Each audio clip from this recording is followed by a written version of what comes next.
Hello again. My previous one got interrupted because some phone update was there. But yeah, I started talking about the states needed for it and the concept of the window that I create for myself in order to be able to create something. Basically, I'm not worried at this time about.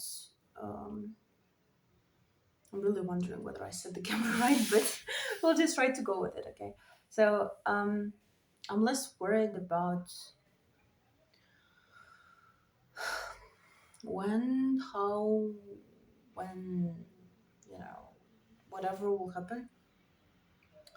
I know that I still have 6 months, and I'm mm,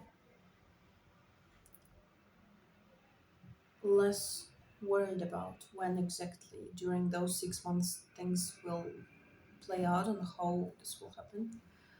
I'm more focused on the idea of giving myself the opportunity to continue and to ensuring that every day or almost every day I have this flow state and I have this window and I have the mental capacity to write. And I started to talk about it, but mostly I do think I've talked about it before. The mental capacity is mostly about not cluttering the mind and the subconscious and everything with all the stuff that prevents me from advancing. So basically, not cluttering it with all the thoughts about topics that are not really relevant, all the anxiety about the people close to me, all the fears about the future, all the like trying to project how this and that will happen and when. Mm, um, I can sense a bit of pain inside when I talk about it because basically most of the stuff I went through this year emotionally was about the people close to me and was about the things I can't fix for other people, things I can't change for other people, and ultimately realizing that I need to create this distance with other people to not get entangled mentally into someone else's shit. Because if I want to reach something, if I want to do something, if I really want to progress towards my goal, if I really want to remain in this flow state, if I really want to progress along this path, I cannot spend most of my time and most of my emotional capacity on the problems of other people. And it's very hard to explain because there is a lot of solitude. But I think when you care about other people, when you really want to help, and when you see bad situations and bad relationships playing out in front of you, you really get affected by it. And I really got affected by it when I was growing up and now as well. Like, I really got affected by people around me, and everyone had. But with the difference that I realized that I need a lot of solitude and I need a lot of isolation and I need a lot of alone time. And I really, I always enjoyed it, but I think I enjoyed it. I enjoy it now more than ever before because because I need it and because it doesn't like I stopped asking myself those questions. But why are you spending so much time alone? But why aren't you socializing more? But why do you need so much alone time? But why don't you don't you like make new friends? I stopped I stopped caring about it. I stopped asking myself why and I stopped caring about it. Also because I do have an answer. Because I do need to change, and when you change sometimes you need to isolate. Because I need to work through things, and working through things takes time and effort. Also because I need to prioritize certain things over others, and this also requires isolation.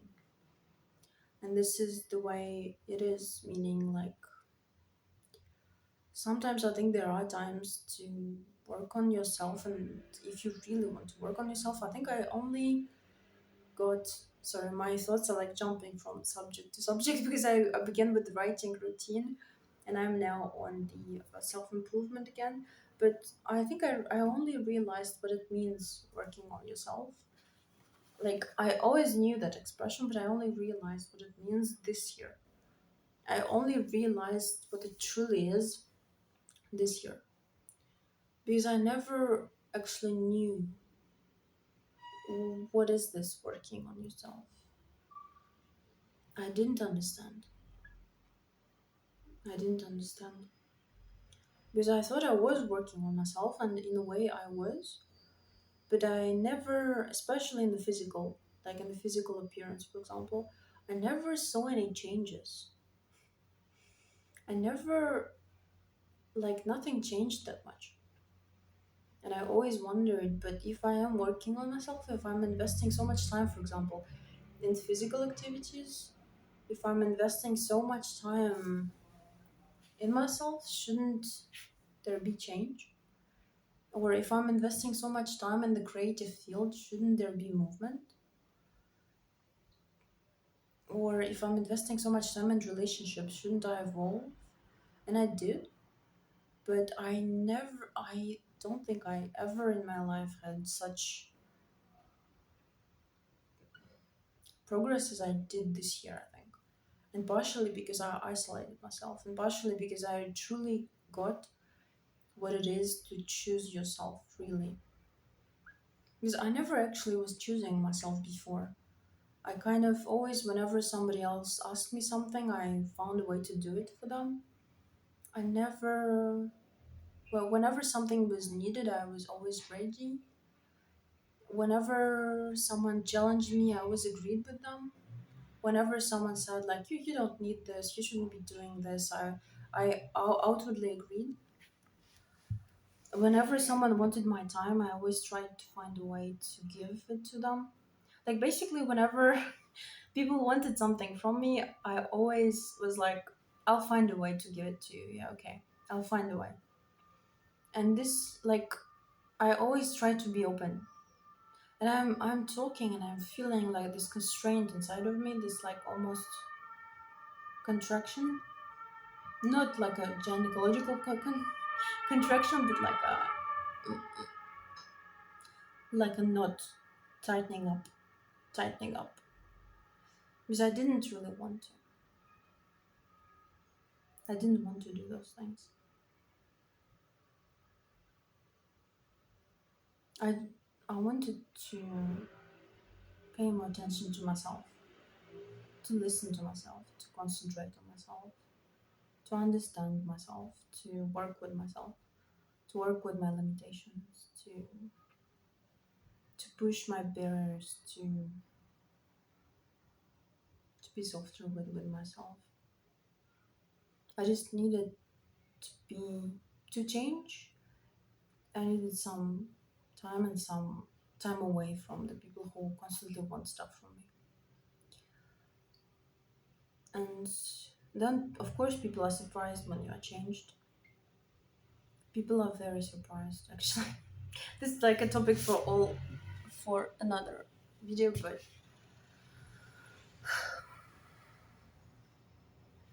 I'm sorry, I'm like feeling a lot of stuff inside while I'm talking. Maybe because I ran this morning, maybe because I'm sitting on a brick, maybe something else. But change is not easy. It's not an easy process. Change is not fast. Also, it's not a fast thing. I think it's the same way as success. It's not easy, it's not fast. And those are not my words. Those are the words that I heard in one of the YouTube videos I was listening to. That is just not,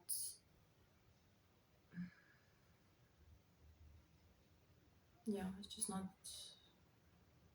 easy or fast or very linear. And for me personally, I didn't even believe I would change.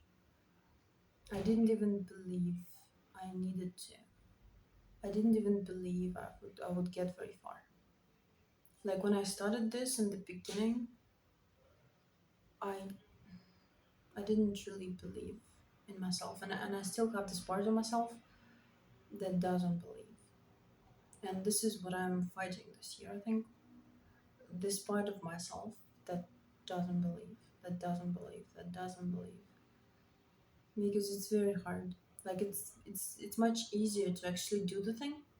I don't know, like lose the weight, run a marathon, publish a book, find a new job, find a partner, get married. Like it's easier to do the thing than to fight that part of you who keeps sometimes telling you you're not worthy, you can't do this, you can't do this, you don't have enough, you are not enough, you are not enough, you are not enough. Like I'm repeating those words and I'm feeling that this part is still strong inside me. And I've spent so much time wrestling with it. I spent so many days just plain wrestling with it. I recently had a meditation where I was like, inside me, I was begging. I was like, oh shit, please, like, take this from me. Like, I can't. Okay, that's quite personal. But the thing is, I was feeling a feeling, and I knew it was kind of trapped inside, and I kind of like tried it with all my might to release it, to release it, to release it. And this was tied to the feeling of not believing in myself, of feeling unworthy of something. And I was kind of like, I was thrashing around inside. Like, it literally felt like I was thrashing around and it was beating against my chest. And it was like, it was unwilling to get out. And I've spent so much time trying to get all those programmings and all those things and all those things outside of me because I know that they're not true. Anyone can reach anything they set their mind to. Like you can reach your dreams, you can do this shit. It's just that this part is uncharacteristically strong. Is uncharacteristically strong. This part that will criticize you at every turn. This part that will judge you at every turn. This part that will judge other people. That this part that will agree with the people criticizing you. This part that will stop you from writing, stop you from progressing, stop you from like will throw you in panic and in fear. And this part is still inside of me, and I can sense that I'm like chipping away, chipping away, chipping away, and I'm inventing new and new tools and new things to progress forward. And I'm fighting with it. I'm continuing to fight. Now I'm stronger than I used to be, because I used to be in a place where I couldn't even, like, it was winning. I could like it was like this weight on me, and this weight was slowing me down so much. And I can still sense it's there, and I can still sense it's strong, and I can still sense that all my routines and all my videos and everything is against this part, that I'm fighting this part, that I'm fighting this thrashing thing that just refuses to leave my body. That's that feeling. You're not worthy. You cannot do this. And until like saying this to myself, saying those mean awful things to myself feels unnatural, feels just that's not my words, that's not my thoughts, like that's not me. Until that feels unnatural, until that feels foreign, until I don't feel like saying that to myself and don't feel like that's true, I will continue and beyond.